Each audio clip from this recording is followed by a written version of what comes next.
चला साहेब बोला. अध्यक्ष महोदय, आपल्या बजेटवरती होऊ दे. कालही आपण वेळ तर घेऊ, सांगून ठेवा त्यांना. बोला. कालही आपण सांगितलं, आज प्रायोरिटीनं घेतली आहे. आम्हाला राज्याचे अर्थमंत्री म्हणून देवेंद्र फडणवीस आहेत. मुख्यमंत्री ते जरी असले तरी ते अर्थमंत्री आहेत. आणि विरोधी पक्षाची भाषणं होत असताना मी इथं तासनतास 3-3 दिवस बसलेलो आहे. अर्थमंत्री इथं बसले तर या माझं सोडून द्या, सत्तारूढ आपणही होता, सत्तारूढ पक्षाचे किंवा विरोधी पक्षाचे आमदार बोलतात त्यावेळी त्याच्यावर नोटिंग करून त्याच्यावर कारवाई करायचो आम्ही, विरोधी पक्षाचा सदस्य असला तरी. आणि IAS ऑफिसर तर या सरकारला जुमानतच नाहीत. त्यामुळे सरकारचं नियंत्रणच ब्युरोक्रेसीवर राहिलेलं नाही, किंवा ब्युरोक्रेसी स्वतःला फार शहाणी समजते आणि मुख्यमंत्री ते सहन करतात. का सहन करतात याची चौकशी करावी लागेल. माननीय अध्यक्षांनी आता सांगितलं की सभागृह सक्षम आहे. हे तर 50 वर्ष आहे सक्षम सभागृह, पण तुम्ही काय करणार याची ऍक्शन खरं म्हणजे आज त्यांनी निर्णय द्यायला पाहिजे होता की आज जे हजर आहेत प्रत्येक वेळेला सक्षम आहे, आम्ही सक्षम आहे, आम्हाला माहिती आहे आम्ही किती सक्षम आहे, पण ऍक्शन घेणारे अध्यक्षांचे आदेश हे निर्गमित झाले असते तर अधिक आम्हाला आनंद झाला असता. असो अध्यक्ष महोदय, भाषणाची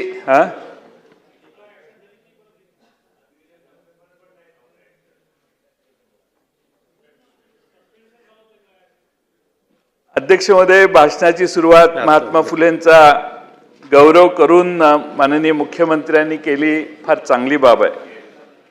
पण अध्यक्ष महोदय, एका बाजूने काही लोक स्वाभिमानाने सनातनी हिंदू म्हणून घेतात, पण सनातनी धर्मावर महात्मा फुले काय बोलले आहेत हे तुम्ही एकदा वाचायला पाहिजे असं मला वाटतं. मी त्या विषयात आज जात नाही, पण महात्मा फुलेंनी त्यांच्या अखंडात नमूद केलंय की आद्यापेक्षा जास्त खर्च जे करती ऋणकरी होती जीवा कांच, म्हणजे उत्पन्नापेक्षा जास्त जो खर्च करतो तो कर्जबाजारी होतो आणि त्यामुळे जीवाला त्याचा त्रास होतो. अध्यक्ष महोदय, हे अर्थसंकल्पीय भाषण हे महात्मा फुलेंच्या विचारापासून पूर्ण फारकत घेणार आहे. आज राज्यावर 11,02,000 कोटी रुपयाचं कर्ज आहे. अध्यक्ष महोदय, कर्जावर शासन 70,000 कोटी रुपये व्याज देणार आहे, म्हणजे दिवसाला 192 कोटी रुपये, प्रति तासाला 8 कोटी रुपये, प्रति मिनिटाला आपण 13,31,000 रुपये व्याजासाठी देतोय. मुख्यमंत्र्यांनी परवा भाषण अर्थसंकल्पाचं समजा 1.5 तास केलं तर या कालावधीमध्ये आपण सरकारने 12 कोटी रुपयाचं व्याज भरलं. मी हे यासाठी सांगतोय अध्यक्ष महोदय की प्रचंड कर्जात आपण हळूहळू जातोय आणि त्यामुळे अध्यक्ष महोदय फार विशेष महत्व आहे की महात्मा फुलेंचा उल्लेख त्यांनी केला. महात्मा फुलेंचं लेखन आणि कार्य फार व्यापक होतं, सर्व क्षेत्रात होतं. त्यांचा शेतकऱ्यांचा आसूड हा जो ग्रंथ आहे त्यामध्ये त्यांनी लिहिलेलं आहे सुरुवातीलाच, विद्येविना मती गेली, मती विना नीती गेली, नीती विना गती गेली, गती विना वित्त गेले, वित्त विना शूद्र खचले, इतके अनर्थ एका अविद्येने केले. म्हणजे अध्यक्ष महोदय, सर्वांचं मूळ हे अविद्या आहे आणि अविद्या दूर करण्यासाठी तुम्ही अर्थसंकल्पात काय केलं? एकीकडे पैसे वाचवण्यासाठी दुर्गम भागातल्या कमी पटसंख्येच्या मराठी शाळा बंद करायचा कार्यक्रम चालू आहे आणि दुसरीकडे मागणी नसताना रस्त्यांसाठी भरमसाठ कर्ज काढून आपण रस्ते करायला लागलेलो आहे. अध्यक्ष महोदय, दुसऱ्या दिवशी वर्तमानपत्र वाचली, अर्थसंकल्प मांडल्यावर 2च प्रमुख बातम्या, एक म्हणजे कर्जमाफी शेतकऱ्याला आणि दुसरे पायाभूत सुविधा, म्हणजे इन्फ्रास्ट्रक्चर आणि कर्जमाफी हे 2च मुद्दे वर्तमानपत्रांनी त्याची नोंद घेतली. अध्यक्ष महोदय, पण अध्यक्ष महोदय, ह्या दोन्ही बाबी खोट्या आहेत, फसव्या आहेत. खोट्या म्हणणार नाही, पण फसव्या आहेत. अध्यक्ष महोदय, घोषणा काय होती माननीय मुख्यमंत्री महोदयांनी केलेली? तुमचा सातबारा शेतकऱ्यांचा करू कोरा कोरा कोरा, 3 वेळा कोरा कोरा कोरा, असं घोषणा माननीय मुख्यमंत्री महोदयांनी निवडणुकीच्या आधी केलेली. आता कर्जातून पूर्णपणाने मुक्त करायचे असा त्याचा अर्थ होतो अध्यक्ष महोदय. पण अध्यक्ष महोदय, मुख्यमंत्र्यांनी 2 लाख रुपयापर्यंतच कर्ज माफ केलं. मग 2019 साली अध्यक्ष महोदय आमच्या महाविकास आघाडीच्या सरकारने उद्धव ठाकरेंच्या मुख्यमंत्री पदाच्या नेतृत्वाखाली पहिला निर्णय घेतला आम्ही कर्जमाफीचा. आणि अध्यक्ष महोदय 2 लाखाची आम्ही तेव्हा कर्जमाफी दिली. बस 7 वर्षांनी पुन्हा आपण तिथेच आहोत. राज्यावरचा 4 लाख कोटीचा कर्जाचा बोजा 11 लाख कोटीवर गेला. पण अध्यक्ष महोदय कर्जमाफीमध्ये काही वाढ झाली नाही. अध्यक्ष महोदय, सगळ्यांना महागाई आहे, तर आमच्या महाराष्ट्रातल्या शेतकऱ्यांना कर्ज महागाई नाही का? आणि म्हणून अध्यक्ष महोदय मला वाटत होतं, आशा होती की गेला बाजार 5 लाख रुपयापर्यंत तरी कर्जमाफी सरकार करेल. अध्यक्ष महोदय 2 लाख रुपये भरले, 8 लाखाचं कर्ज आहे, 6 लाखाचं काय? 5 लाखाचं कर्ज झालं तर विदर्भात फार मोठा सावरकरजी फायदा झाला असता सगळ्यांना. पण 5 लाखाचं कर्ज, आता महागाई एवढी वाढली, खताचे दर एवढे वाढले, कर्जच तेवढं काढावं लागतंय. आणि त्यामुळे अध्यक्ष महोदय आपण शेतकऱ्याला कशी मदत करणार ही भूमिका ठेवली पाहिजे. आता नवीन एक सर्व सहकारी बँकांच्याकडून 9 मार्च 26 पर्यंत नियमित कर्ज भरवणाऱ्या शेतकऱ्यांची माहिती मागवण्यात आलेली. अध्यक्ष महोदय, शेतकरी आता मुश्रीफ साहेब इथं बँक चालवतात, 31 मार्चला आपण सगळे पैसे परत फेडतो, 0 करतो कर्ज. त्यामुळे रेग्युलर कर्जदारांना देखील छाट मारायचा कार्यक्रम दिसतोय. त्यामुळे 9 मार्चला का, तुम्ही 31 मार्च पर्यंत जे कर्ज भरतील त्यांची 1 एप्रिलला यादी मागा. तुम्ही 9 मार्चलाच यादी मागायला लागलेलात. आणि त्यामुळे अध्यक्ष महोदय माझी विनंती आहे की सभागृहातल्या सगळ्या सदस्यांच्या लक्षात आणून देतो की 2014 पासून केंद्र शासनाने भारतातल्या उद्योगपतींचे 16 लाख कोटी रुपयाचं कर्ज माफ केलेलं आहे. देशावरचा कर्जाचा बोजा 27 पर्यंत 214 लाख कोटी होण्याचा अंदाज आहे. म्हणजे आपला GDP देशाचा आहे ना, त्याच्या 56% आता कर्ज होणार आहे. परंतु शेतकऱ्यांच्याकडं मदत करायची म्हटली की पैशाची चणचण आम्हाला दिसते. उद्योगपतींचे 16 लाख कोटी रुपये देशात कर्जमाफ झाली, पण भारतातल्या आणि महाराष्ट्रातल्या शेतकऱ्याची कर्जमाफी करायला आपली इच्छा होत नाही. ही मानसिकता समाजाच्या समोर आपण सतत वारंवार तुमच्याकडून येते. पैशाची कमतरता नाही अध्यक्ष महोदय, विचारांची कमतरता आहे असं मला वाटतं. कारण शेतकरी काय बॉन्ड ट्रस्टमध्ये पक्षनिधी काय देत नाही, त्यामुळे त्याचा काय वर वशिला लागत नाही, त्यामुळे त्याचं कर्ज माफ होण्याचा काही प्रसंगच येत नाही. अध्यक्ष महोदय, बजेटमध्ये सांगितलेलं आहे मुख्यमंत्र्यांनी कृषी GDP हा 55 अब्ज डॉलर वरून 47 सालापर्यंत 500 अब्ज डॉलर वर आम्ही नेणार. 55 अब्ज डॉलर म्हणजे 4.5 लाख कोटी आणि 500 अब्ज डॉलर म्हणजे 45 लाख कोटी रुपये. अध्यक्ष महोदय, मग हा कसा नेणार? त्याला काय पुढचे ऍक्शन काय? पुढच्या अध्यक्ष महोदय कृषी विकासाचा दर पुढची सलग 21 वर्ष मी कॅल्क्युलेट केलं, 21 वर्ष 10 ते 11% जर राहिला कृषी विकासाचा दर, तरच अध्यक्ष महोदय आपण या 500 अब्ज डॉलर पर्यंत पोहोचू. पण आज दर काय आहे कृषी विकासाचा? 3.4%. अध्यक्ष महोदय, म्हणजे आपण 3.4 वर आहे आणि इनडायरेक्टली आपण देशात महाराष्ट्रात सांगतोय की आपला कृषी विकासाचा दर आम्ही 10 ते 11% करू. अनेक उपाययोजना आहेत आणि उत्पादकता वाढवायला लागेल, बाकीचे ते वेळ घेत नाही मी आपला. पण अध्यक्ष महोदय, सर्वात महत्वाचं म्हणजे भारत अमेरिका करार जर जो केलाय तो जर रद्द झाला नाही तर या सगळ्यासाठी अमेरिकेची परवानगी लागेल. अध्यक्ष महोदय, माननीय मुख्यमंत्र्यांच्या शब्दात सांगायचं म्हटलं तर 55 अब्ज डॉलरवरून 500 अब्ज डॉलर GDP कृषीचा नेण्याचं उद्दिष्ट आम्ही ठेवले. 10-15 पिकांसाठी एकात्मिक मूल्य साखळी होईल, बाकीच्या सगळे सांगितले त्यांनी, काय हरकत नाही. पण ते पुढे असं म्हणतात की याचा अर्थ असा पण होतो की आपण आपली कृषी बाजारपेठ परकीय देशांसाठी खुली करतोय. म्हणजे आपली स्पर्धा आता अमेरिका, युरोप, चीन या प्रगत देशासोबत होणार आहे. जर आपण आपली कृषी बाजारपेठ परकीय देशांसाठी खुली करणार असू तर याचा अर्थ काय, इनडायरेक्टली आपण भारत अमेरिकेचा जो करार केलेला आहे तोही आपण त्याचं इनडायरेक्टली समर्थन करतोय असा त्याचा अर्थ होतो. कारण अमेरिकेवर आपला करार आहे, आपण इथनं भाजी पाठवली तर ते 18% लावणार आणि त्यांनी इकडं सोयाबीन पाठवलं तर ते 0% दराने आत येणार. आणि म्हणून अध्यक्ष महोदय, आता भारतातला 2-1.5 एकराचा शेतकरी, महाराष्ट्रातला शेतकरी याची युरोपच्या शेतकऱ्याबरोबर स्पर्धा, ब्राझीलच्या शेतकऱ्यावर स्पर्धा, तिकडे अमेरिकेच्या शेतकऱ्याबरोबर स्पर्धा. अध्यक्ष महोदय, आमचा शेतकरी टिकणार कसा? त्याला सुविधा नाहीत, काय नाहीत. आणि मग सुविधा द्यायच्या होत्या तर बजेटमध्ये काय उल्लेख आहे? त्याचा कुठलाही उल्लेख अध्यक्ष महोदय नाही आहे. हे मी आपल्याला नम्रपणाने नमूद करू शकतो. अध्यक्ष महोदय, मुख्यमंत्री भाषणात परत म्हणतात की 2047 पर्यंत नागरी लोकसंख्या 70% होणार आहे. अध्यक्ष महोदय, जर 70% नागरी लोकसंख्या होणार असेल तर शहरातली माणसं शेतात जाऊन काम करणार का, कसं काय, याचाही साधारण अंदाज आपण भविष्याकडे घेताना केला पाहिजे. अध्यक्ष महोदय, शेवटी जो बोले जैसा चाले त्याची वंदावी पावले, पण सरकार मात्र आपण बोलतोय त्याच्या वेगळी कृती करते. मी 2च उदाहरणं देतो. मुख्यमंत्री मत्स्य संपदा योजना राबवून प्रतिवर्षी 1240 कोटी रुपये देण्यात येतील असे भाषणात सांगण्यात आले. परंतु मत्स्य व्यवसाय विभागाचा यावर्षीचा नियतोय 249 कोटी रुपये आहे.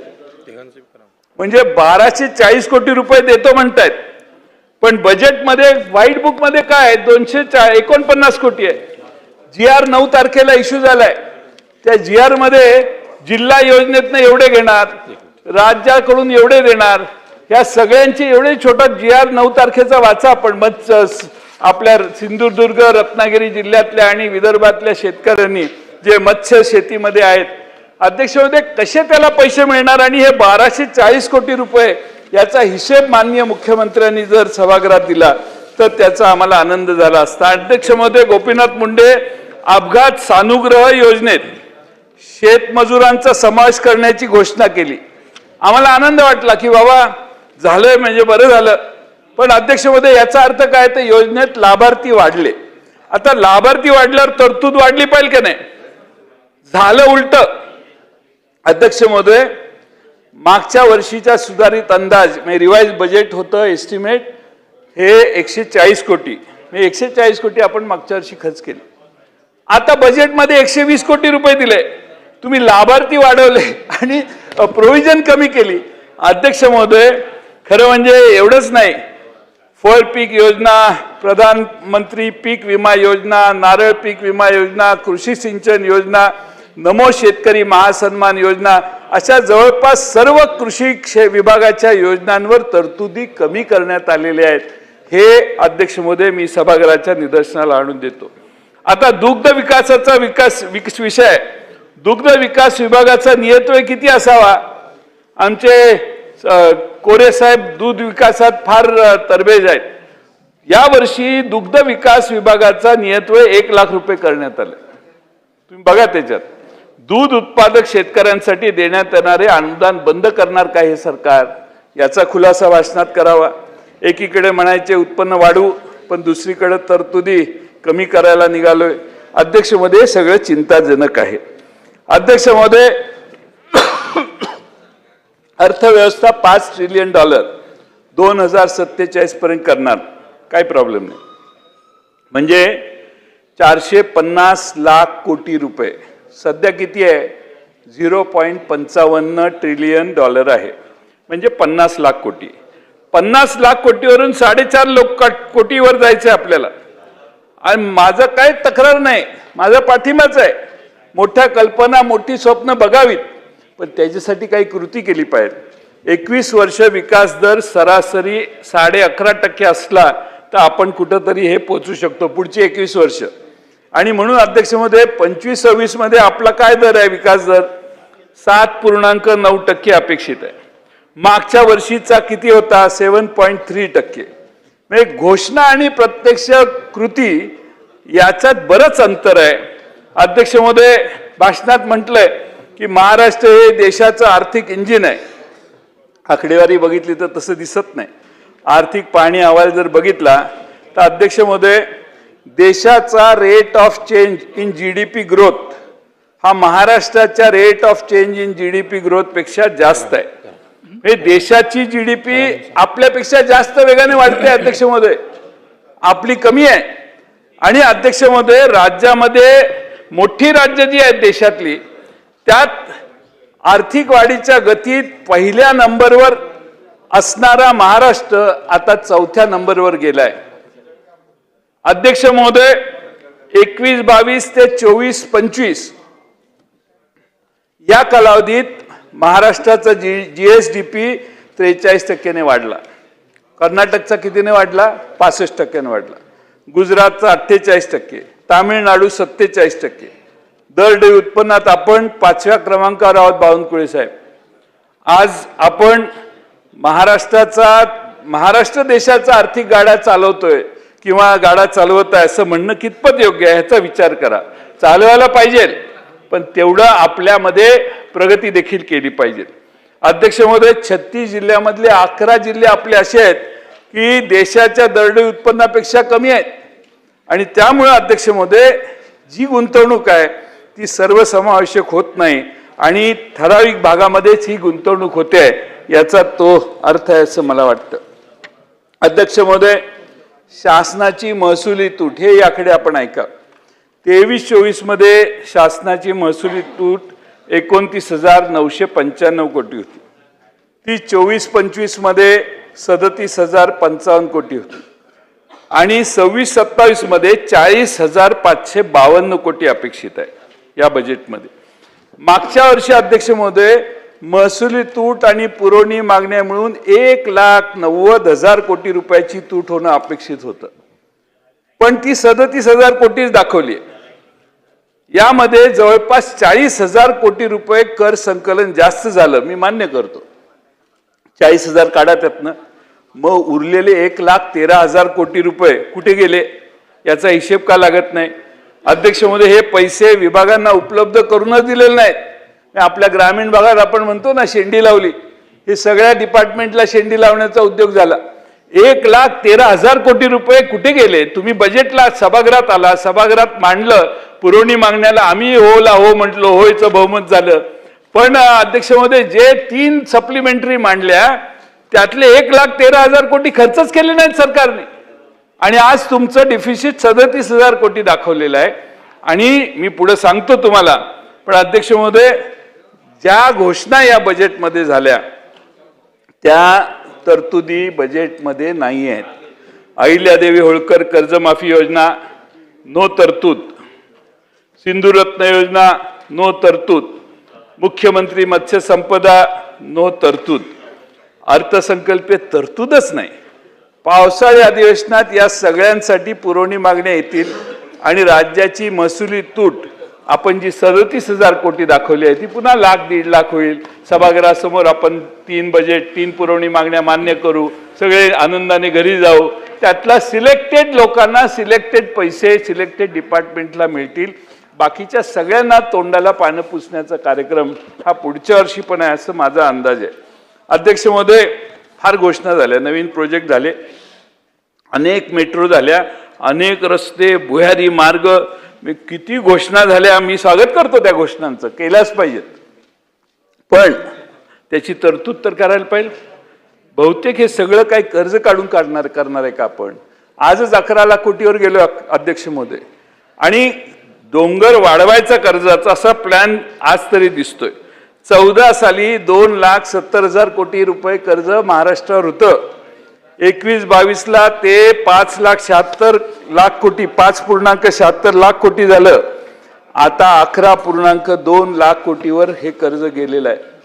बरं, यामध्ये MSRDC नाही, MMRDA नाही, MSIDC नाही, सिडको नाही, महामंडळाच्या बऱ्याचशा प्रकल्पांना या सरकारने हमी दिलेली आहे. याचा समावेश जर कर्जाच्या आकड्यामध्ये केला तर हे जे नेहमी सांगतात ना 25%च्या खाली आम्ही आहोत, 18% आहोत, 20% आहोत, मी लिहून गॅरंटी सांगतो सगळ्या महामंडळांच्या कर्जाची बेरीज करा, यांचं लिमिट 25%च्या जवळपास किंवा कदाचित पारी केलेलं असेल. आणि म्हणून अध्यक्ष महोदय, उत्पन्न दुप्पट करता करता शेतकऱ्याचं उत्पन्न दुप्पट करता करता राज्याचं कर्ज 6 पट केव्हा झालं हेच कळलं नाही. अध्यक्ष महोदय, त्यातील 6 लाख कोटी रुपये तर मागच्या 4 वर्षातले आहेत. तुम्ही बाकी काही करून दाखवलं की नाही मला माहित नाही, पण राज्यावरचं कर्ज 6 पट करून दाखवलं. याचं मी तुम्हाला स्किल आहे तुमचं, त्याच्याबद्दल मी तुमचं कौतुक करतो. आमचा कर्ज काढण्याला विरोध नाही म्हणून सांगतो, आमचा कर्ज काढायला विरोध नाही तेच मी सांगतोय. पण ज्या कारणासाठी आपण कर्ज काढतो त्याला आमचा विरोध आहे. अध्यक्ष महोदय, कर्ज काढण्यामागचा हेतू मला शुद्ध दिसत नाही. अध्यक्ष महोदय, महसुली तूट महाराष्ट्राची 40,552 कोटीवर पोहोचली. क्रिसिल, केरेज यासारख्या संस्थांनी इशारा दिलाय, तोही ऐका. महाराष्ट्र आज मॉनिटरेबल फेज मध्ये आहे. जर 7.9%चा अंदाज जो आपण केलेला आहे, आपण बजेट मांडताना हा अंदाजित विकास दर गाठता आला नाही तर 2028 पर्यंत महाराष्ट्र आर्थिक दिवाळखोरीत निघेल. तुमच्या या फिस्कली अग्रेसिव्ह धोरणामुळे राज्याचं रेटिंग खालावलं तर भविष्यात कर्ज घेणंही महाग पडेल आणि विकास ठप्प होईल. आणि म्हणून जरा सावधतेचा सल्ला. मी या सभागृहात 37 वर्ष काम करताना एवढं लेफ्ट राईट सेंटर कर्ज काढल्याची उदाहरणं यापूर्वी फारशी कधी नव्हती. अध्यक्ष महोदय, सरकारच्या मते रस्ते बांधणं, मेट्रो बांधणं एवढंच विकासाचं काम आहे. माझी अध्यक्ष महोदय विकासाची व्याख्या जरा जास्त वेगळी आहे. प्रत्येक स्त्री पुरुष, युवक युवती यांची कौशल्य वाढवणं, त्यांना रोजगाराच्या संधी निर्माण करणं, राज्यातील गुन्हेगारी कमी करणं, राज्यात सामाजिक सलोखा आणि शांतता प्रस्थापित होणं. जगात अध्यक्ष महोदय आपल्या जनता किती आनंदी आहे याचा विचार राज्यकर्ते करतात. आणि भूतानसारखा देश, सगळ्यात आनंदी देश जगात, त्यांच्याकडे कदाचित नसतील हे हायवे बिवे, पण भूतान हा सगळ्यात आनंदी जगाच्या पाठीवरचा देश आहे.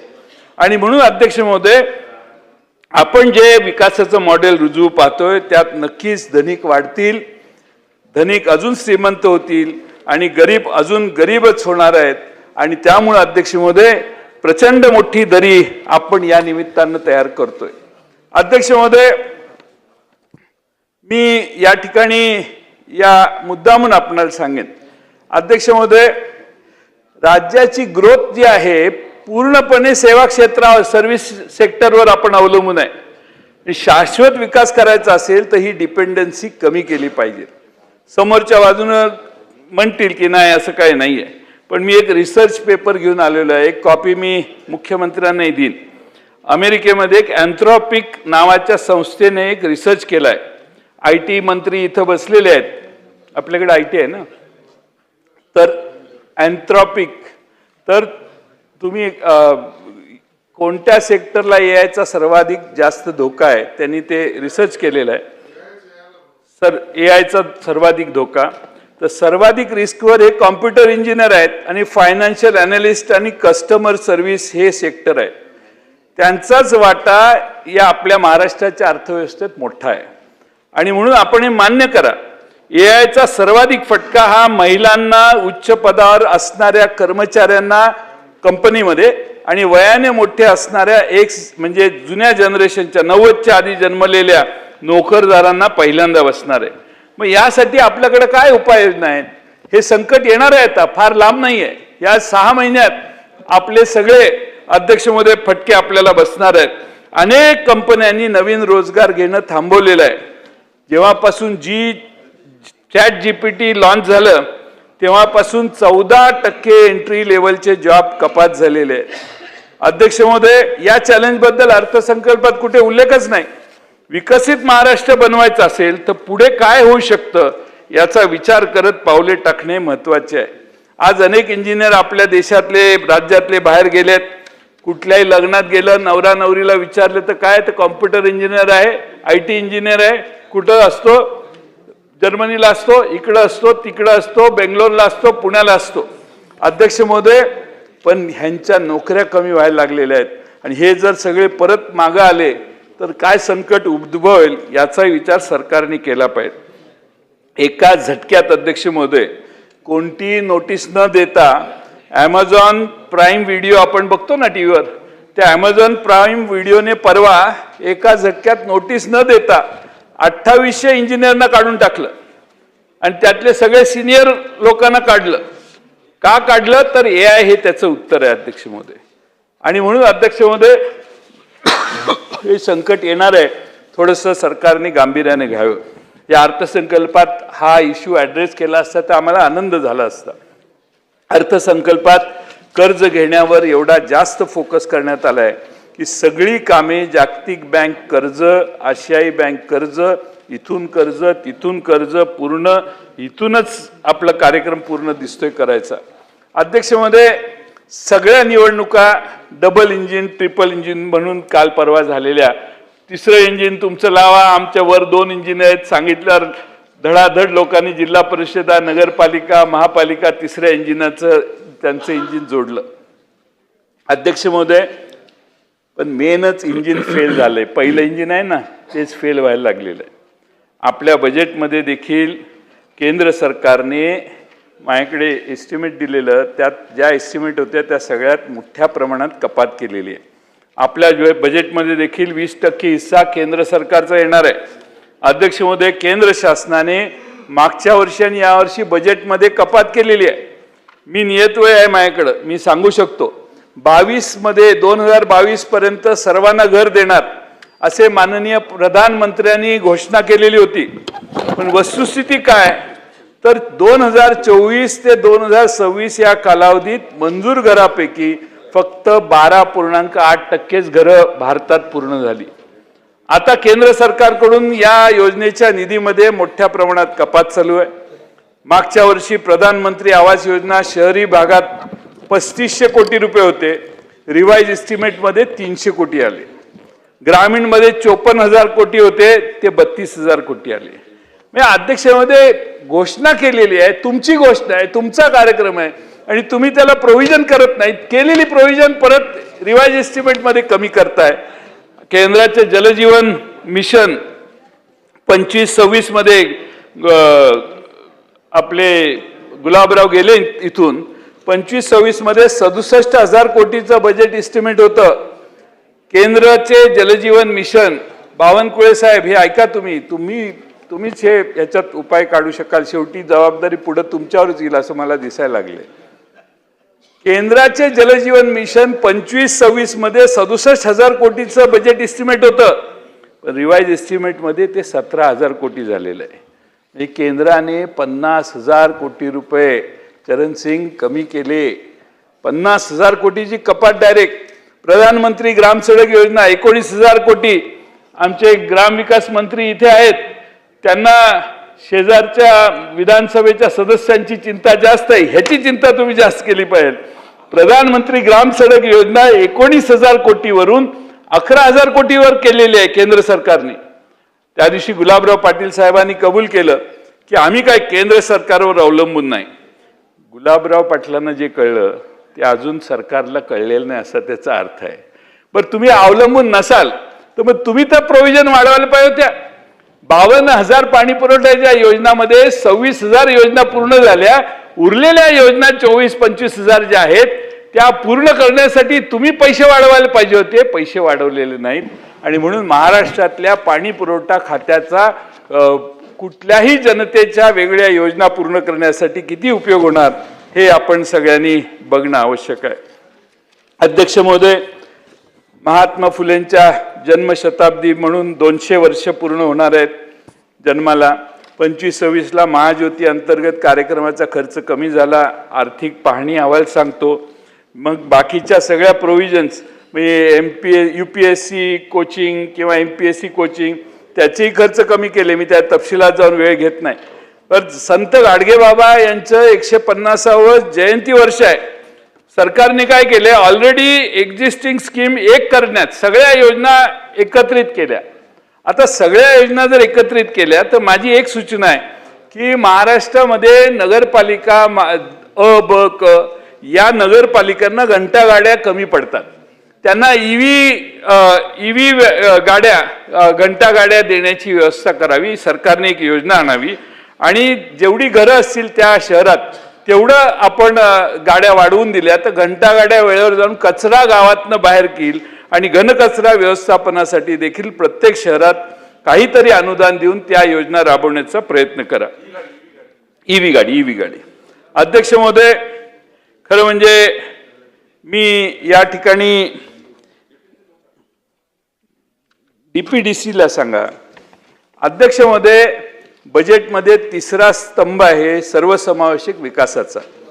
पण सरकार हे इन्क्लुजन नाही करत, इन्क्लुझिव्ह ग्रोथ करत नाही आहे. सरकार एक्सक्लुझिव्ह ग्रोथ करतंय, म्हणजे एक्सक्लुजन करतंय. मागील वर्षी सोशल जस्टिस डिपार्टमेंटला 38,000 कोटी रुपये दिलेले होते. राज्यमंत्री अर्थ सोशल जस्टिस डिपार्टमेंटला 38,000 कोटी रुपये अलॉकेट केलेले, पण 50%च पैसे त्या डिपार्टमेंटने खर्च केले. आदिवासी विभागाची काय परिस्थिती? आदिवासी विभागात 29,638 कोटी रुपये दिलेले होते. 47 ते बघितल्यामुळेच मी हा कागद बाहेर काढला, ते जायच्या आधी बोलावं म्हणून. तर 47% निधी खर्च करण्यात आला नाही ना, 50 पण गाठली नाही. काल ते किती तिघांनी आपल्या 50 केले तुमच्या क्रिकेटच्या मॅच मध्ये, ह्यांना 50 पर्यंतही पोहोचता आलं नाही. अध्यक्ष महोदय, खर्च करण्यात डिपार्टमेंट कमी पडत नाही, ओके कमी पडतात असं माझं म्हणणं नाही, मंत्री कमी पडतात असं नाही, सरकारच देत नाही पैसे. वित्त विभागानेच पैसे दिले नाहीत. मुळात आडातच नसेल तर पोहऱ्यात कुठून येणार हा एक नवा प्रश्न आहे. आणि आदिवासी आणि दलित समाजाचे भले करण्यापेक्षा सरकारला केवळ आणि केवळ कर्ज काढून मोठे रस्ते पूल बांधण्यात इंटरेस्ट जास्त आहे, न मागितलेले रस्ते करण्यात जास्त इंटरेस्ट आहे. अध्यक्ष महोदय, खरं म्हणजे बरेच मुद्दे वगळून मी जरा वेगानं हे घेतोय. अध्यक्ष महोदय, आता इस्रोत आणि नासामध्ये मुलं न्यायची भाषणात मुख्यमंत्र्यांच्या भाषणात आहे. 2024चा असरचा रिपोर्ट बघितला का? 5वी मध्ये शिकणाऱ्या 60% मुलांना दुसरीचं वाचन करता येत नाही आणि 7वी मधल्या 75% विद्यार्थ्यांना दुसरी वर्गातील टेक्स्ट वाचता येतं. परवा लातूरच्या आमच्या अभिमन्यूंनी पवारांनी एक चांगली लक्षवेधी आणलेली होती. त्यांच्या लातूर जिल्ह्यात बसायला डेस्क नाहीत, खोल्या सरळ नाहीत, इमारती पडायला लागल्या आहेत, प्राथमिक शाळा. अध्यक्ष महोदय, मला हे यासाठी सांगतोय की आपला प्राधान्यक्रम चुकतोय, प्रायोरिटी चुकते असं मला वाटतं. रस्ते पाहिजेत का? तर यस पाहिजेत, पण काहीतरी प्रायोरिटाईज करायला पाहिजे. अध्यक्ष महोदय, काल कर्नाटक सरकारने 16 वर्षाखालील मुलांना सोशल मीडियाची बंदी घातली. आपल्या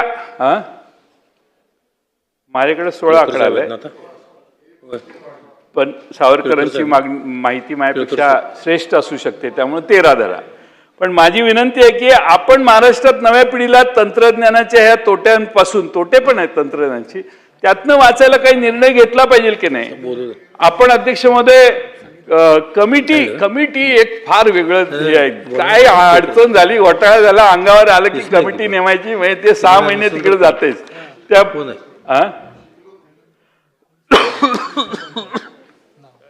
शिकवणी अर्धवट झालेली आहे. आपले राज्य पुढे न्यायचं असेल तर माझी विनंती आहे की शिक्षणावर भर देणं आवश्यक आहे. अध्यक्ष महोदय, शिक्षण विभागातील काय काय कपात केलं हे तुम्हाला सांगतो. परदेशी शिष्यवृत्ती 40 कोटीवरून 15 कोटीवर करण्यात आली. उच्च शिक्षणाचं बजेट मागच्या वर्षापेक्षा 1,000 कोटीनं कमी केलं. राजर्षी शाहू महाराज शिष्यवृत्ती योजना 1800 कोटीवरून सरळ 322 कोटीवर आली. तांत्रिक शिक्षणाचा निधी 1600 कोटीवरून 300 कोटीवर आला. याचा अर्थ काय? तर सरकारला शिक्षणात इंटरेस्ट नाही आहे, इन्फ्रास्ट्रक्चरची मलई कशी मिळेल याच्या नादाला आम्ही जास्त लागलोय. आपणच बिघडलोय असा आता त्याचा अर्थ व्हायला लागलाय. त्यामुळं या राज्याच्या विद्यार्थ्यांनी कुणाकडे बघायचं, शिक्षणावर फोकस नसला तर पुढची पिढी आपण कशी घडवणार, हा एक महत्वाचा प्रश्न मी सरकारला करतो. आता खेळाचा विषय घ्या.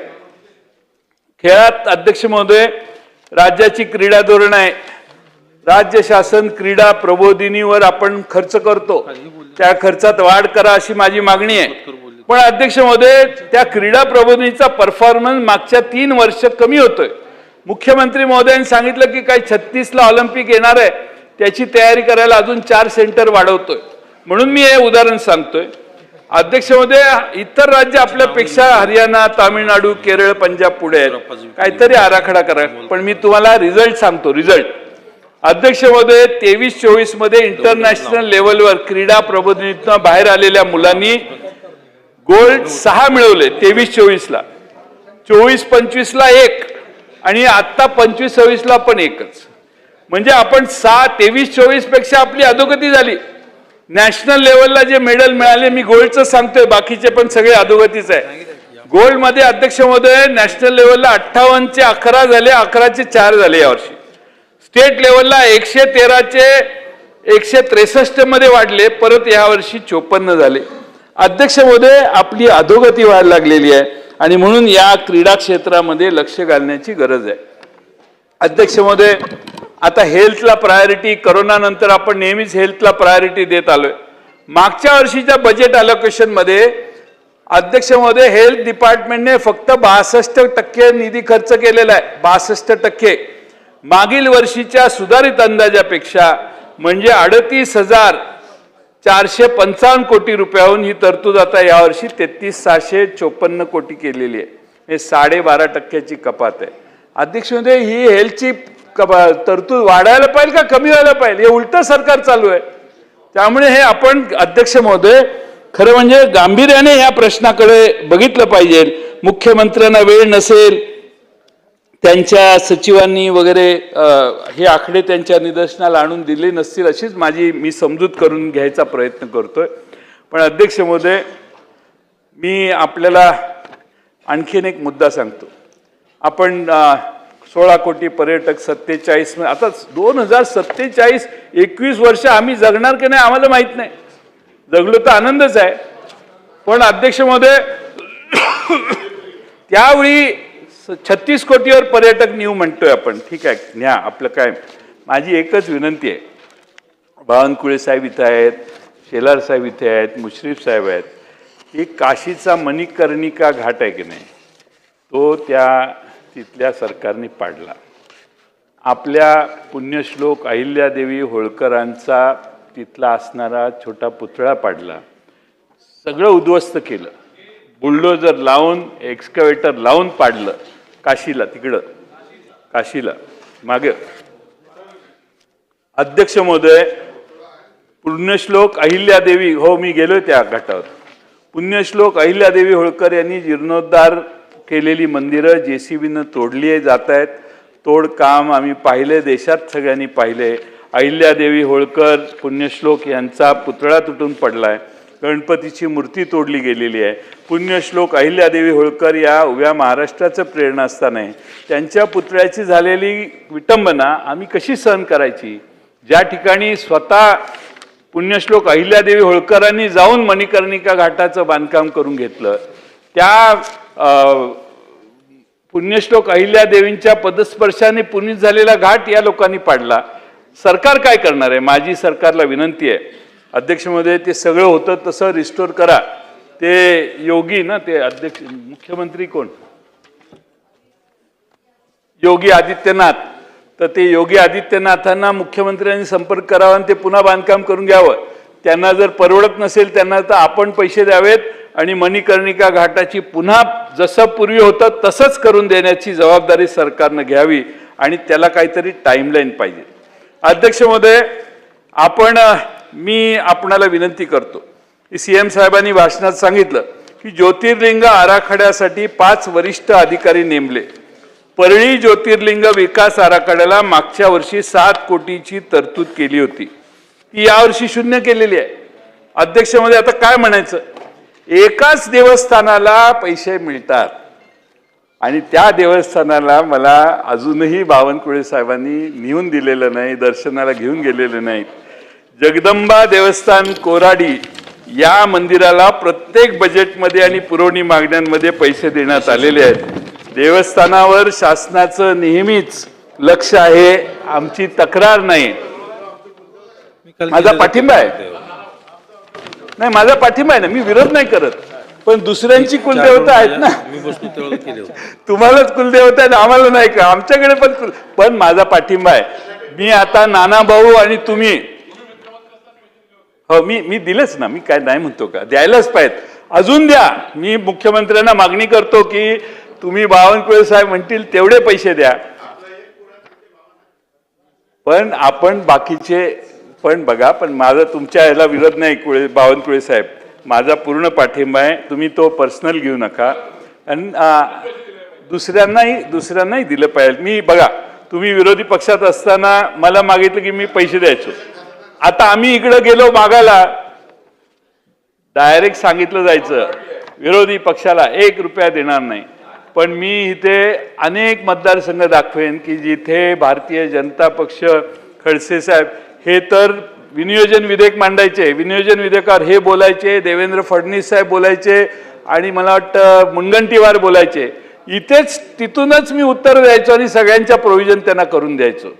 शेवटी या सभागृहात मांडलेले विचार हे श्रेष्ठ आहेत. ठीक आहे, लाडक्या बहिणीची योजनेची तरतूद 38,000 कोटीवरून यावर्षी 26,500 कोटीवर आणली आहे. म्हणजे अध्यक्ष महोदय 11,808 कोटी रुपये 31% कपात केलेली आहे. म्हणजे 1,500 रुपयाचं 2,100 रुपये करायचं सोडून तुम्ही पुरवणी मागण्याचा जे फिक्स खर्च आहेत 100% येणार आहेत ते दाखवा ना. मला तोच मुद्दा मांडायचा आहे की तुमचं जे 37,000 कोटीचा डेफिसिट आहे हे खोटं आहे, फसवा आहे. महाराष्ट्राला तुम्ही फसवण्यासाठी हे 37,000 कोटी करण्यासाठी हे 11,000 कोटी रुपये तुम्ही बाजूला ठेवलेले आहेत. अध्यक्ष महोदय, मी बऱ्याच या निमित्ताने सांगेन की देवेंद्रजी विरोधी पक्षात असताना असा एक प्रस्ताव त्यांनी मांडला होता की अर्थसंकल्पातील कोणत्या घोषणा पूर्ण झाल्या याची एक वेगळी पुस्तिका काढायला हवी आणि ती सुद्धा अर्थसंकल्पाच्या सोबतच द्यायला हवी. माझं मत आहे की देवेंद्रजींनी काही वर्षापूर्वी आमचं सरकार असताना जी सूचना केली त्याचा अवलंब देवेंद्रजी आता मुख्यमंत्री झालेत त्यांनी करावा. हे बजेट पूर्ण, हे अर्थसंकल्पीय अधिवेशन पूर्ण व्हायच्या आधी त्यांनी आता ह्यावर्षी छोटी पुस्तिका काढावी. कुठले प्रकल्प पूर्ण केले आहेत, कुठले किती टक्के झाले आहेत आणि कुठले बजेटमध्ये आहेत पण 1 रुपया दिलेला नाही याचा एक गोषवारा म्हणजे सगळ्या विधानसभेच्या सदस्यांना कळेल की आपल्याला कुठे कुठे शेंडी लावण्यात आलेली आहे. ही शेंडी फार महत्वाची आहे आणि त्यासाठी त्यांनी ते सांगावं अशी माझी विनंती आहे. अध्यक्ष महोदय, निवडणुकीच्या पूर्वी इतकी महामंडळ यांनी जाहीर केली, एवढी महामंडळ, कंपन्या, मंडळ एवढी केली, महाराष्ट्रातला एकही लहान मोठा समाज राहिला नाही त्या नावाने महामंडळ काढली नाही. पैसा एकही नाही दिला, 1 रुपया पैसे नाही दिले. घोषणा केली, सगळे लहान लहान मायक्रो मायनॉरिटी सगळ्या त्यांना आनंद वाटला की सरकारने, अरे हे ह्यांचं सरकार करत नव्हतं पण हे आम्हाला माणसं म्हणायचे तुम्ही नाही केलं ह्यांनी केलं. बरं म्हटलं, आता तुम्ही केलं तर काय केलं तर नावं बजेटमध्ये घोषित केली. अध्यक्ष महोदय, मी एकदा 3-4 साली एक सामाजिक अर्थसंकल्प मांडला आणि कुरमुडे जोशांपासून माकडवाल्यांपासून सगळ्या जातींचा उल्लेख केला आणि त्या सगळ्या जातींना पैसे द्यायची व्यवस्था केली. त्यामुळे अध्यक्ष महोदय, तुम्ही तरतुदी बघा, परशुराम आर्थिक विकास महामंडळ, संत रोहिदास आर्थिक विकास मंडळ, अमृत याच्या तरतुदी कमी केल्या. तीर्थाटन योजना, मोफत सिलेंडर योजना, मुख्यमंत्री कार्य प्रशिक्षण योजना यासारख्या योजना तर आता जवळपास तुम्ही अध्यक्ष महोदय बंदच केलेल्या आहेत. अध्यक्ष महोदय, आता इराणच्या युद्धामुळं 60 रुपये महागाई झाली. मी स्थगन दिला होता आज, पण काय बोलण्याची संधी आम्हाला मिळाली नाही. अध्यक्ष महोदय, आता आमच्या भगिनींनी जर तुम्ही व्यवस्थित मोफत सिलेंडर योजना दिली तर त्याचे भगिनींना आमच्या लाभ होईल आणि त्यामुळे युद्धामुळे अजून महागाई वाढण्याची शक्यता आहे.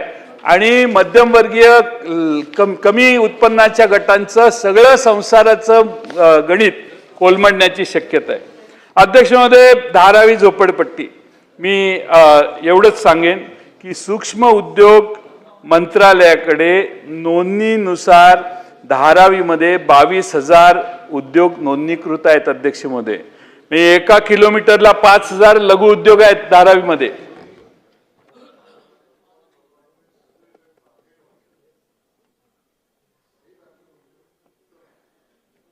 लघु उद्योगांच्या साठी धारावी ही देशातील क्रमांक 1 ची घोषित न झालेली MIDC आहे.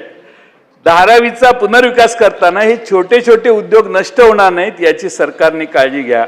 आपण लागलोय मागे स्टार्टअपच्या, आणि इकडे आपले छोटे छोटे गरिबांनी स्वकष्टाने उभे केलेले व्यवसाय जर बंद पडले तर बेकारीची संख्या वाढेल. आता 300 कोटी वृक्ष लागवड जाहीर केले. एका झाडाला 10 स्क्वेअर फूट, बावनकुळे साहेब, 10 स्क्वेअर फूट धरू, 300 कोटी गुणिले 10 स्क्वेअर फूट गुणाकार करा. संध्याकाळपर्यंत सांगा, आपल्या सचिवांना बसवा, किती क्षेत्रफळ लागणार बघा, आणि त्या 10 जाऊ दे 5 स्क्वेअर फूट धरा, आणि किती जागा लागणार आहे याचा विचार करा. मला वाटतं सुधीर भाऊ आता नाही आहेत, पण सुधीर भाऊ चांगलं 100 कोटी झाडं लावायचं त्यांनी हातात घेतलेलं. आता सुधीर भाऊंना मागं टाकण्यासाठी हे 100च्या ऐवजी 300 कोटीची घोषणा झाली आहे का काय हे अजून मला माहीत नाही. अध्यक्ष महोदय, मी शिवसेना, एकनाथ शिंदे साहेबांचा पक्ष आणि राष्ट्रवादी काँग्रेस, हे मुश्रीफ साहेब गेले काय, यांना जरा सल्ला देण्याचा सूचना करतो. सल्ला द्यायचा माझा अधिकार नाही. अध्यक्ष महोदय, या बजेटमध्ये भारतीय जनता पक्षाकडे जी डिपार्टमेंट आहेत त्यांना 58.86% पैसे आहेत, आणि शिवसेनेला 22.16%, 14%, आणि आमच्या राष्ट्रवादीला 19.20%. म्हणजे कुठेही गेले तर ती आमचीच ना. 100% तिघे आहात, पण 58%, 58.86% हे भारतीय जनता पक्षाच्या मंत्र्यांच्या खात्यांना आहेत. 22.14% शिंदे साहेबांच्या शिवसेनेच्या मंत्र्यांना आहेत, आणि राष्ट्रवादी काँग्रेस पक्षाच्या खात्यांना 40,154 कोटी, म्हणजे 19.33%. म्हणजे ह्या दोघांना मिळून 41%, निम्मे निम्मे मंत्री आहेत ह्या दोघांचे, आणि तुम्हाला 58%. मी आमच्या एकनाथ शिंदे साहेबांना आणि आमच्या वहिनींना सूचना, एक शेर सांगतो हिंदीतला. परखना मत, परखने में कोई अपना नहीं रहता. परखना मत, परखने में कोई अपना नहीं रहता. किसी भी आईने में देर तक चेहरा नहीं रहता. बड़े लोगों से मिलने में हमेशा फासला रखना. बड़े लोगों से मिलने में हमेशा फासला रखना. जहाँ दरिया समंदर से मिला वो दरिया नहीं रहता. म्हणजे अध्यक्ष महोदय, नदी एकदा समुद्राला मिळाली तर ती नदी राहत नाही. त्यामुळं अस्तित्वाचा प्रश्न पुढे भविष्यात तयार होतो. आपली सल्ला आहे, सूचना आहे, सल्ला शब्द काढत मागे घेतो मी, तर माझा तो काय अधिकार नाही. अध्यक्ष महोदय, शेतकऱ्यांसाठी काही केलं नाही. कृषी मंत्री यांचे सारखे सारखे बदलतात, यांना माहीत नाही कुणाला कृषी मंत्री ठेवायचा, ह्याला करायचा, मग त्याला करायचा, मग त्याला करायचा. म्हणजे कृषी धोरण मंत्रीच स्थिर नाही तर धोरण कसं स्थिर असेल अध्यक्ष महोदय. आणि म्हणून अध्यक्ष महोदय, आज मी माझ्या भाषणाला वेळेची मर्यादा आहे, मी थोडक्यात संपवतो. मी एवढंच सांगतो की मुख्यमंत्र्यांनी सादर केलेल्या अर्थसंकल्पाकडून माझ्या फार अपेक्षा होत्या.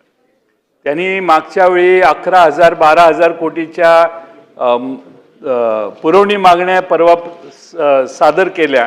त्यावेळी मला वाटलं की जरा दुरुस्त झालेलं दिसतंय काम. पण अध्यक्ष महोदय, ना कोणता अर्थ या अर्थसंकल्पीय भाषणात दिसला मला, आणि ना कोणता संकल्प. फक्त कॉन्ट्रॅक्टर लोकांचं भलं होणार आहे. बरं, ते कोण कॉन्ट्रॅक्टर? मोठे कॉन्ट्रॅक्टर, जो 1000 कोटी, 2000 कोटी, 3000 कोटी, 5000 कोटीचं काम घेतो. आमच्या गोरे साहेबांच्या खात्यात 50 लाखाचं 40 लाखाचं काम घेणारे कॉन्ट्रॅक्टर आहेत. ते वाट बघतात ते कधी पैसे त्यांच्याकडून येतील. सगळे दिले. आमचे हे शिवेंद्र बाबा नाही आहेत आता इथं, त्यांचेही फार पेमेंट राहिलेलं आहे. आणि त्यामुळे अध्यक्ष महोदय, या छोट्या कॉन्ट्रॅक्टरांच्या आत्महत्येचा प्रश्न फार महत्त्वाचा आहे. कोणती अर्थव्यवस्था जर मजबूत करायची असेल तर मध्यम वर्ग आणि त्याच्या खालच्या वर्गापर्यंत पैसे गेले पाहिजेत. तुमच्याकडं गंगा उलटी व्हायला लागली. अध्यक्ष महोदय, नुसत्या आकाशाकडे नजर लावून चालत नाही, पायाखाली काय जळतंय हेही पाहावे लागते. हा अध्यक्ष महोदय माझी सूचना आहे. सरकारचा एकच मंत्र आहे, काम कमी आणि जाहिरात जास्त. बावनकुळे साहेब, आपल्या परवानगीने शेवटचा मुद्दा मांडतो. महाराष्ट्र सरकारचा एकच मंत्र आहे, काम कमी आणि जाहिरात जास्त. विकसित महाराष्ट्राच्या नावाखाली प्रत्येक बस स्टँडवर, प्रत्येक बसवर, प्रत्येक वर्तमानपत्रात, प्रत्येक चॅनलवर हजारो कोटीच्या जाहिराती सुरू आहेत. 11.2 लाख कोटी रुपयाचं कर्ज आपल्या डोक्यावर आहे. इव्हेंट बाजीवर एवढा खर्च करण्याचा अधिकार तुम्हाला कुणी दिला? स्वतःच्या ब्रँडिंगसाठी सरकारचा पैसा किती वापरायचा ह्याला काही मर्यादा असाव्यात. आणि म्हणून मी 2 ओळी सांगून माझे भाषण संपवतो. तिजोरीत खडखडाट तरीही जाहिरातीचा थाट. तिजोरीत खडखडाट तरीही जाहिरातीचा थाट. शिक्षण आणि आरोग्याच्या निधीला कात्री, पण इव्हेंटबाजी आणि कंत्राटदारांसाठी तिजोरीची दारं उघडी. धन्यवाद. माननीय एक निवेदन आहे छोटं, नाना भाऊ, एक निवेदन.